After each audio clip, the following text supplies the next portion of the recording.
आने वाली ही है और सभी लोग उत्साहित हैं। क्या आप जानते हैं कि दीपावली के आगमन से पहले हमें क्या करना चाहिए? जी हाँ, बहुत सारे लोगों का जवाब होगा साफ सफाई करते हैं, घर को खूबसूरती से सजाते हैं और अच्छे अच्छे नई नई चीज़ें लाते हैं, मिठाई लाते हैं, फल लाते हैं, दीपों से अपने घर को सजाने के लिए लड़ियाँ लाते हैं। लेकिन आपकी ये तैयारी तभी कंप्लीट होगी अगर आप इसे पूरी तरह से और सही तरह से करेंगे। मैं निशा गई, एस्ट्रोलॉजर, पामिस्ट और न्यूमरोलॉजिस्ट, आपको ये बताने जा रही हूँ कि दीपावली के आगमन से पहले आपने क्या तैयारी करनी है जिससे कि आपके घर की जो नेगेटिविटी है, नकारात्मकता ऊर्जा है, वो खत्म हो और माता लक्ष्मी आपके घर में आए। दीपावली में हम हमेशा हमारी कोशिश होती है कि हम अपने घर को अच्छी तरह से साफ करें। तो सबसे पहले तो रंग रोगन किया जाता है, सफाई की जाती है, अलमारियां साफ की जाती हैं, लोग अलमारियां, ड्रॉ वगैरह सबको साफ करते हैं। बिल्कुल ये करना बहुत ज़रूरी है।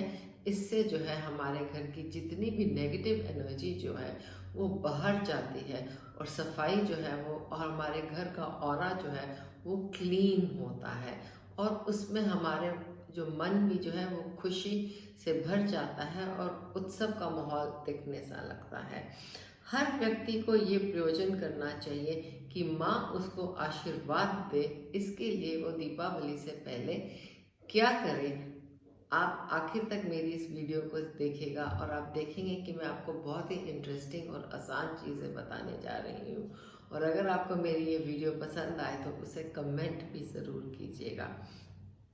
दीपावली के आते ही हम रंग रोगन और सफाई करना शुरू कर देते हैं और हमें अपने घर को साफ रखने से, जैसे मैंने कहा, कि सकारात्मकता आती है, नकारात्मकता जो है वो चली जाती है। लेकिन मैं आपको एक चीज़ बताऊं, अक्सर जो लोग होते हैं वो सफाई तो कर लेते हैं लेकिन कबाड़ जो है या तो वो छत पे पहुंच जाता है या वो घर के पिछवाड़े में पहुंच जाता है। तो आपने इस चीज़ का बहुत ज़्यादा ध्यान रखना है कि आपके घर का जो भी कबाड़ आप निकाल रहे हैं उसे आप अपने घर के छत पे मत रखिए। इससे हमारे घर की जो लक्ष्मी है उसके आने में अवरुद्ध उत्पन्न होता है। ना ही उसे पीछे किसी गैलरी में या पीछे किसी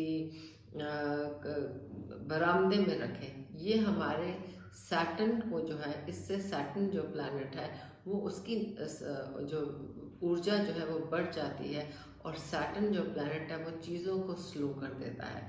तो आपको कोशिश यही करनी चाहिए कि आप जिसने जो भी कबाड़ निकाला है वो आप उसे घर से बाहर निकाल दें, ना कि छत पे रखें और ना ही उसको घर के पीछे रखें। और स्पेशली लोहे के बर्तन, किताबें और टूटे हुए बर्तन, इलेक्ट्रिक गैजेट्स, ये सब चीज़ें हम लोग जो है इसको हम विसर्जन कर दें या तो जाके, या हम इसे किसी कबाड़ी वाले को दे दें और उसे छोड़ दें। हमें इसे इकट्ठा करके अपने घर में नहीं रखना। ये एक बहुत ही महत्वपूर्ण और एक बहुत ही विशेष बात है। प्रकाश का बहुत ज़्यादा महत्व है। प्रकाश का महत्व ये है कि वो हमारे जीवन में प्रकाश लाता है और हमारे जीवन में सक्रिय करता है, हमारी एक्टिविटीज़ को सक्रिय करता है, हमारी जो सोचने समझने की शक्ति है उसको सक्रिय करता है। तो जिन घरों में अच्छी रोशनी होती है उन घरों में धन धान्य की कमी कभी महसूस नहीं होती है। जी हाँ, ये फैक्ट है। लक्ष्मी माँ को रोशनी पसंद है और जिन घरों में रोशनी अच्छी होती है आप देखेंगे कि आपके घर में कभी भी धन धान्य की कमी नहीं होगी। तो इस दीपावली खूब रोशनी कीजिए और ताकि आपकी माँ जो है आए और आपके घर के भंडारों को भर दे। दीपावली में मैंने हमेशा एक चीज़ हमेशा मैं अपनी वीडियो में बताती हूँ कि डायरेक्शन जो है वो मनी की नॉर्थ डायरेक्शन होती है। तो नॉर्थ डायरेक्शन में बहुत ही रंग बिरंगे बल्ब आजकल मिलते हैं, बहुत ही सुंदर लड़ियाँ मिलती हैं, झिलमिलाती रहती हैं, चमचमाती रहती हैं। लेकिन आपने अपने जो घर का जो नॉर्थ साइड है, आप तैयारी कर रहे हैं ना दीपावली की, तो तैयारी करने से पहले आप इस चीज़ का ध्यान रखें कि आप जो शॉपिंग करने जा रहे हैं या तो बल्ब जो हो वो नीले रंग के हो या पिंक कलर के हो या पीले रंग के हों। तो आप अपनी जो लड़ियाँ ला रहे हैं वो नॉर्थ साइड में नीली, पीली या पिंक कलर की लड़ियाँ लगाएंगे, तो इससे भी आप देखेंगे कि आपको जो कर्जों से मुक्ति है वो आसानी से मिल जाएगी और आपका जो घर जो है उसमें आपके कार्यों में वृद्धि होगी। दियों का तो विशेष महत्व है। बिना दियों के तो दीपावली होती ही नहीं है। लेकिन अक्सर मैंने ये देखा है कि लोग आजकल तो ज़्यादातर लोग लाइट्स से सजाते हैं, लड़ियों से सजाते हैं, दियों का प्रयोग बहुत कम हो गया है। तो हमें अपने घर में दियों का प्रयोग को बढ़ाना है। दीपावली के दिन जो पूरी रात दिया जलता है वो 4 मुखी होना चाहिए। जी हाँ, वो 4 मुखी होना चाहिए। तो आप जो भी दिया लेके आ रहे हैं वो 4 मुखी दिया हो, और वो 4 मुखी दिया में आप उतने सरसों का तेल डालें या तिल का तेल डालें जो कि वो पूरी रात जलता रहे। अगर वो रात को ख़त्म हो जाता है तो उसमें दिए में दोबारा आप उसे भर दें।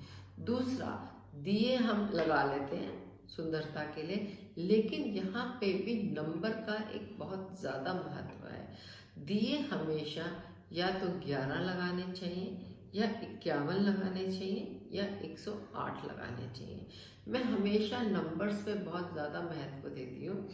अगर आप 51, 11 या 108 दिए लगाएंगे तो आप देखेंगे कि एक ऑस्पिशियस नंबर है, और इसका जो नंबर है, इस नंबर से ही जैसे जैसे वो बरकत होती है ना, हम कहते हैं कि बरकत बढ़ती है आदमी के घर में, तो इतने दिए लगाने के लिए बरकत बढ़ती है। एक चीज़ का ध्यान आपने ज़रूर लगाना है, काफ़ी एक्सपेंसिव हो जाता है अगर हम 51 की दिए लगाएं, लेकिन आपने 5 दिए जो हैं वो घी के ज़रूर जलाने हैं। जी हाँ, आप तैयारी कर रहे हैं दीपावली की, तो आपने 5 दिए घी के ज़रूर जलाने हैं। और उसमें जो फुलियाँ होती हैं, मीठे आप खिलौने लाते हैं, बताशे लाते हैं, फुलियाँ लाते हैं, तो उन घी के दियों में आपने वो बताशा, फुलियाँ और ज़रूर डालनी है, और उसका साइज़ भी ऐसा रखें कि वो पूरी रात जलता रहे।